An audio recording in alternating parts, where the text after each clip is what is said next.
Oke, halo semuanya. Kenalin, aku Igede Kresna Adiwiyanta Prata. Nah, pada kesempatan kali ini, aku ingin coba jelasin sedikit tentang algoritma Dijkstra. Sebelum lanjut ke contohnya, kita simak dulu ada pengertian tentang algoritma Dijkstra itu apa. Nah, jadi algoritma Dijkstra itu ditemukan oleh seorang bernama Edgar W. Dijkstra yang merupakan salah satu varian bentuk algoritma populer dalam pemecahan persoalan yang terkait dengan masalah optimasi dan bersifat sederhana. Nah, algoritma Dijkstra itu merupakan sebuah algoritma yang dipakai untuk memecahkan permasalahan jarak terpendek atau shortest path problem dalam sebuah graf dengan bobot-bobot sisi yang bernilai tidak negatif. Dalam hal ini bisa nilai-nilai sisi itu harus bernilai positif. Nah, dalam mencari solusi, algoritma Dijkstra ini menggunakan prinsip greedy, yaitu mencari solusi optimum pada setiap langkah yang dilalui dengan tujuan untuk mendapatkan solusi optimum pada langkah selanjutnya yang akan mengarah pada solusi terbaik. Nah, jadi itu dia sedikit pengertian tentang algoritma Dijkstra. Untuk contoh cara menggunakan algoritma Dijkstra itu akan saya contohkan pada Excel berikut ini. Nah, jadi di dalam Excel ini sudah ada graf yang masing-masing sisinya sudah kita beri nilai. Nah, karena sudah diberi nilai, jadi graf ini termasuk dalam graf berbobot. Nah, cara menghitungnya itu yang pertama kita buat tabel dulu dengan kolom sebagai tempat nilai atau jarak dari simpul, sedangkan baris sebagai posisi simpul. Nah, ini dia tabelnya. Kemudian pilihlah simpul awal dan simpul tujuan. Nah, dalam kasus ini simpul awalnya itu adalah simpul A, kemudian untuk tujuannya itu adalah simpul F. Kemudian hitung nilai atau jarak dari beberapa simpul tujuan yang dipilih. Kemudian jika semua simpul telah diuji, maka pilihlah nilai atau jarak yang paling kecil. Yang terakhir, simpul yang dipilih menjadi simpul acuan untuk tahap selanjutnya. Terus berulang dari nomor 2 sampai simpul telah diuji atau simpul tujuan telah didapatkan jarak nilai yang terpendek. Nah, jadi kita langsung saja ke dalam prakteknya. Nah, di sini V itu adalah vertex ya, atau yang sudah saya sebutkan tadi itu vertex atau nah di sini ada vertex yang vertex itu adalah simpul, di mana simpul di sini ada simpul A, B, C, D, E, F. Nah, karena kita ingin menuju simpul F dari simpul A, maka yang pertama kita harus lakukan adalah menulis sini kita mulai dari simpul A. Nah, jarak dari simpul A ke simpul A itu adalah 0. Kemudian kita akan menghitung jarak simpul yang berdekatan dengan simpul A. Dalam kasus ini, simpul yang berdekatan secara langsung dengan simpul A itulah simpul B dan C. Maka jarak dari A ke B itu adalah 4. Maka di sini kita tulis 4 AB. Lalu yang selanjutnya adalah jarak dari A ke C. Nah, jarak dari A ke C itu adalah 3. Berarti kita tulis di sini 3 AC.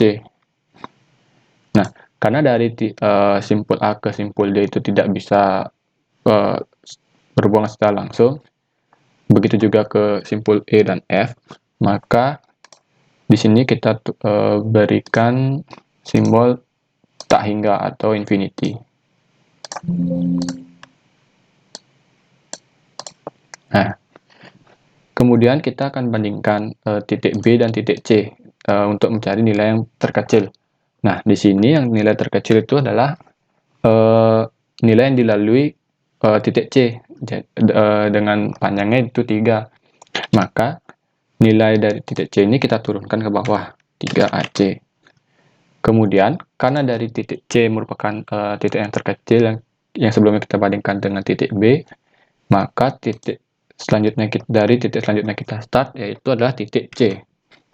Nah, dari titik C ke A itu 0. Nah, kemudian dari titik C ke titik B itu adalah 1. Nah, maka dari titik A, C, B, itu adalah 3 ditambah 1, sama dengan 4 ACB. Nah, sekarang kita bandingkan jarak menuju titik B yang tanpa melalui titik C dengan jarak dari titik A ke titik B yang melalui titik C. Nah, dalam kasus ini nilainya itu sama. 4AB dan 4ACB itu sama-sama bernilai 4. Maka yang kita gunakan itu adalah nilai yang sebelumnya atau yang paling pertama, yaitu 4AB. Maka kita ganti 4ACB sini dengan 4AB. Nah, kemudian dari titik C ke titik D itu adalah jaraknya 2. Nah, karena kita memulai dari titik A, maka jarak ke titik D yang melalui titik C itu adalah 3 ditambah 2, sama dengan 5 ACD. Nah, sekarang kita mencari jarak dari titik C ke titik E, yaitu adalah 4. Nah, karena sama seperti sebelumnya, kita mulai dari titik A, maka nilainya itu adalah 3 ditambah 4, sama dengan 7 ACE. Karena dari untuk ke titik F itu karena dari titik C tidak bisa langsung menuju titik F, maka kita akan berikan simbol infinity atau simbol tak hingga. Nah, karena ini merupakan posisi awal kita tadi, titik C, maka kita beri tanda agar nanti kita tidak bandingkan lagi. Nah, yang kita bandingkan di sini adalah nilai yang terkecil saat ini, yaitu antara 4AB, 5ACD, atau 7ACE. Nah, dalam kasus ini sudah terlihat bahwa nilai yang paling kecil itu adalah nilai 4AB. Maka nilai 4AB ini kita turunkan ke bawah. Nah, karena ini di titik B, maka selanjutnya kita akan bergerak dari titik B. Nah, dari titik B ke titik A itu juga 0. Kemudian dari titik B ke titik C itu adalah 1. Maka nilainya itu adalah nilai ACB sama dengan 4 ditambah 1. Jadi 5 ACB. Nah, 5 ACB ini sekarang kita bandingkan dengan nilai yang sebelumnya, yaitu 3 AC. Nah, karena 3 AC ini lebih kecil daripada 5 ACB, maka kita gunakan nilai 3 AC. Karena kita di sini mencari jarak yang terpendek. Kemudian selanjutnya adalah dari titik B ke titik D itu adalah 3. Karena kita mulai dari titik A, maka nilai dari A menuju titik D yang dilalui oleh titik B itu adalah 4 ditambah 3, sama dengan 7 ABD. Nah, masih sama seperti sebelumnya, kita akan bandingkan nilai dari titik A ke titik D yang melalui titik C yang ini dengan nilai dari titik A ke titik D yang melalui titik B. Nah, karena di sini didapat yang lebih kecil itu adalah yang melalui titik C, maka nilai yang kita gunakan di sini adalah 5 ACD. Nah, kemudian dari titik B ke titik E itu tidak bisa berhubungan langsung, maka kita turunkan saja nilai yang sebelumnya, yaitu 7 ACE. Kemudian sama juga dari titik B itu tidak bisa langsung ke titik F, maka kita akan turunkan atau kita beri simbol infinity atau tak hingga. Nah, kedua titik ini tadi kita sudah lewati, maka kita akan berikan tanda. Nah, yang kita bandingkan sekarang adalah titik atau simpul D dan E. Nah, di sini yang terkecil itu adalah titik D dengan panjang 5 ACD. Nah, maka kita turunkan 5 ACD. Kemudian kita akan, karena yang terkecil titik D, kita akan start sekarang dari titik D. Ini ke titik A 0. Kemudian karena ini sudah kita lewati, nilainya kita turunkan saja 4AB, 3AC. Nah, sekarang kita akan mencari jarak dari titik D ke titik E. Dari titik D ke titik E itu jaraknya 1. Maka jarak dari A ke titik E melalui titik D itu adalah 3 ditambah 2 ditambah 1 sama dengan 6 ACDE. Nah, 6 ACDE ini kita bandingkan dengan 7 ACE. Dan didapat adalah nilai 6 ACDE itu lebih kecil daripada 7 ACE. Jadi yang kita pakai adalah nilai 6 ACDE. Selanjutnya, dari titik D ke titik F, itu panjangnya adalah 3. Nah, jadi jarak ACDF itu adalah 3 ditambah 2 ditambah 3 sama dengan 8 ACDF. Nah, sebenarnya dari nilai ini kita sudah bisa mencapai tujuan kita, yaitu titik F dengan nilai 8 ACDF.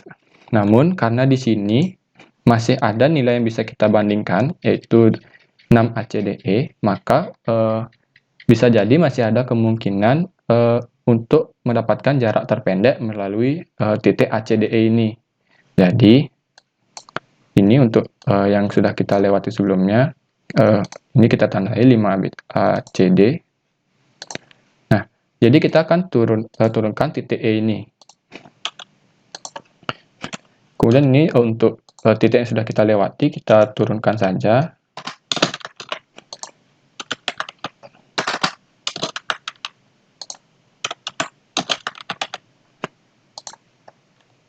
Nah, ini 6 ACDE kita turunkan juga.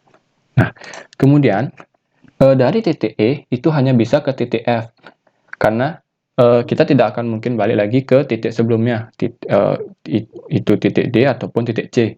Jadi, kita akan menuju langsung ke titik F dengan panjangnya itu 1.